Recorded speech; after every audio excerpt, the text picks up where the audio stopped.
السلام علیکم بچوں، امید ہے آپ سب لوگ خیریت سے ہوں گے۔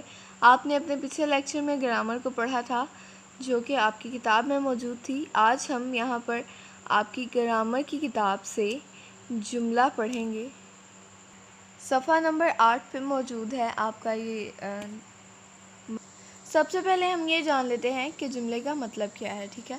تو جب ہم کچھ الفاظ جو ہیں، آپ سب جانتے ہیں کہ حروف کو جب ایک خاص ترتیب سے لکھا جائے کہ اس کا کوئی معنی سمجھ میں آئے تو وہ لفظ کہلائیں گے، ٹھیک ہے؟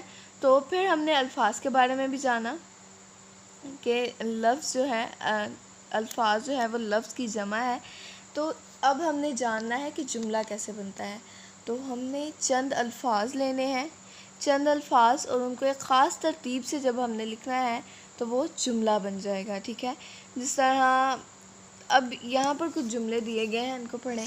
شام کا وقت ہے، بچوں نے ابو کا شکریہ ادا کیا، راشد نے بھاگ کر فون کو اٹھایا۔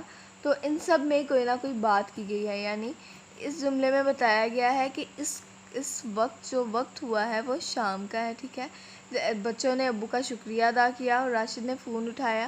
ان تینوں جملوں میں جو کچھ بھی کہا گیا ہے، آپ کو بھی اور مجھے بھی اس بات کی سمجھ آ رہی ہے کہ یہاں پر کیا بتانے کی کوشش کی گئی ہے، ٹھیک ہے؟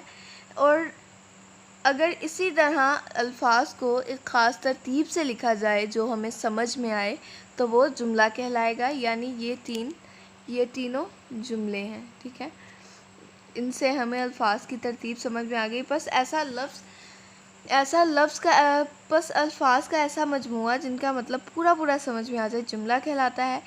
جملے میں الفاظ کی تعداد کم یا زیادہ ہو سکتی ہے، یعنی 2 الفاظ والے جملے بھی ہو سکتے ہیں، 3 الفاظ والے جملے بھی ہو سکتے ہیں، اور 4 الفاظ والے جملے بھی ہو سکتے ہیں۔ یہاں پر چند ایک مثالیں میں آپ کے لیے پڑھ دوں گی، باقی کا آپ خود پڑھیں گے۔ جیسے 2 الفاظ والے جملوں میں کیا ہے؟ آندھی آئی۔ تو یہاں سے ہمیں یہ بات سمجھ میں آ گئی ہے کہ یعنی بہت تیز ہوا چلی ہے۔ تو جب وہ بات 2 لفظوں میں ہمیں سمجھ میں آ گئی ہے، ٹھیک۔ پھر اسی طرح بارش آئی، یہ 2 الفاظ والے جملے ہیں، باقی کے بھی یہاں پر چند ایک لکھے گئے ہیں، آپ خود اس کو پڑھیں گے اچھے سے۔ 3 الفاظ کے جملے کیا ہیں؟ اللہ ایک ہے، یہاں اس سے بھی ہمیں بات سمجھ میں آ رہی ہے۔ آج آندھی آئی، تو ہمیں اس سے یہ بھی پتہ چل گیا کہ آندھی آج آئی ہے، ٹھیک ہے؟ صاف کپڑے پہنو، تو اس میں بھی ہمیں پتہ چل گیا کہ ہمیں صاف کپڑے پہننے کی تلقین کی جا رہی ہے۔ تو اسی طرح 4 الفاظ والے جملے جیسا کہ اللہ کی عبادت کرو، یعنی یہاں پر بتایا گیا ہے کہ اپنے رب کی عبادت کرو۔ وطن سے محبت کرو، تو ان سے ہمیں جملے بات سمجھ میں آ رہی ہے۔ اب میں آپ کو ایسے چند جملے دکھاتی ہوں جو ہم لکھ تو سکتے ہیں لیکن ہمیں ان میں سے بات سمجھ میں نہیں آتی، تو وہ جملے نہیں کہلاتے۔ یہاں پر آپ دیکھ سکتے ہیں کہ پہلا جو جملہ لکھا گیا ہے اس کی ترتیب جو ہے وہ درست نہیں ہے، جیسا کہ علی گیا لاہور ہے، تو اس سے ہمیں کچھ بات سمجھ میں نہیں آ رہی، ٹھیک ہے؟ یہاں پر الفاظ تو لکھے گئے ہیں لیکن وہ ان کی کوئی خاص ترتیب نہیں ہے، تو ان سے ہمیں بات سمجھ میں نہیں آ رہی۔ ہم نے اس کو کر دیا ہے، اس کو ترتیب دی ہے اس کے الفاظ کو، اور ہم نے لکھا علی لاہور گیا ہے، تو اس سے ہمیں بات سمجھ میں آ گئی ہے کہ علی لاہور گیا ہے۔ کھانا ہے آمنہ پکایا نے، یہاں پر بھی تو الفاظ ہی لکھے گئے ہیں نا، لیکن وہ کچھ آگے پیچھے کر کے لکھ دیے گئے ہیں، تو اسی لیے ہمیں یہاں پر ایک جملے کی صورت میں اس کو نہیں کہہ سکتے، ہمیں اس جملے کی سمجھ نہیں آ رہی۔ اسی طرح نیچے اس کو صحیح کر کے لکھا ہے میں نے، آمنہ نے کھانا پکایا ہے، تو اسی طرح ہمیں اس سے بات کی سمجھ آ رہی ہے۔ تو یہ جو بے ترتیب الفاظ جو لکھ دیے جاتے ہیں وہ جملہ نہیں ہوتے، ٹھیک ہے؟ کیونکہ اس سے ہمیں بات کی سمجھ نہیں آتی۔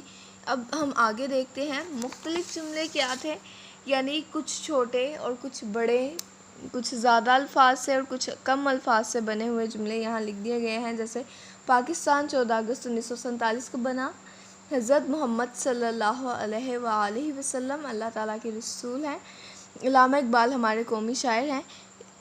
اسی طرح نیچے ایک سرگرمی دی گئی ہے آپ کو، سرگرمی ہے بے ترتیب جملوں کو ترتیب دینی ہے اور ہم نے ان کو جملے بنانا ہے. جیسے پہلا بے ترتیب جملہ ہے برکت ہے میں اتفاق. تو یہ ایک بہت مشہور مقولہ ہے جس کو ہم اکثر سنا کرتے ہیں. اس کی صحیح ترتیب یہ ہوگی اتفاق میں برکت ہے. تو اسی طرح ہم اس کو لکھتے ہیں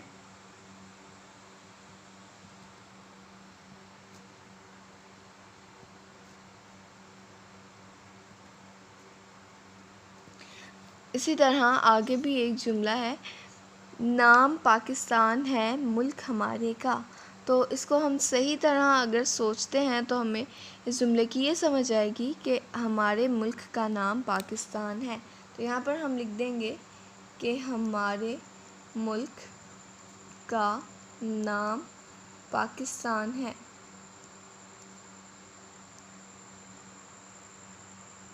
تو اس طرح باقی کے 3 جملے جو ہیں یہ آپ خود حل کریں گے، ان کی ترتیب کو آپ خود درست کریں گے.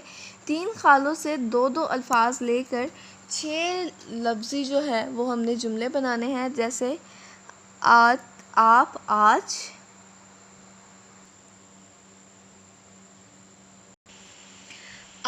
آج جلدی آ گئے ہیں. تو اسی طرح آپ غور سے ان تینوں کو پڑھیں گے، ان تینوں جملوں کو، تینوں الفاظ کو پڑھیں گے تو آپ کو سمجھ میں آئے گا کہ ہم اس کو کس سے ملا کر صحیح ترتیب والا جملہ بنا سکتے ہیں. جیسے میں نے بنا دیا آپ آج جلدی آ گئے ہیں. آج کا اس کا گھر دور نہیں ہے، وہ شام کو نہیں پہنچیں گے. تو اسی طرح ان الفاظ کو ہم نے ترتیب دے دی. جملہ امید ہے کہ آپ کو جملے کی سمجھ آئی ہوگی، کیسے ہم نے الفاظ کو کس طرح ترتیب دینی ہے یہ بھی سمجھ میں آیا ہوگا. اور آج جو ہم نے 2 سرگرمیاں کی ہیں، امید ہے کہ آپ نے اس سے کچھ سیکھا ہوگا، جملے بنانے سیکھے ہوں گے. آج کے لیکچر میں ہم اتنا ہی پڑھیں گے، باقی کا ہم انشاءاللہ اگلے لیکچر میں کریں گے. اللہ حافظ.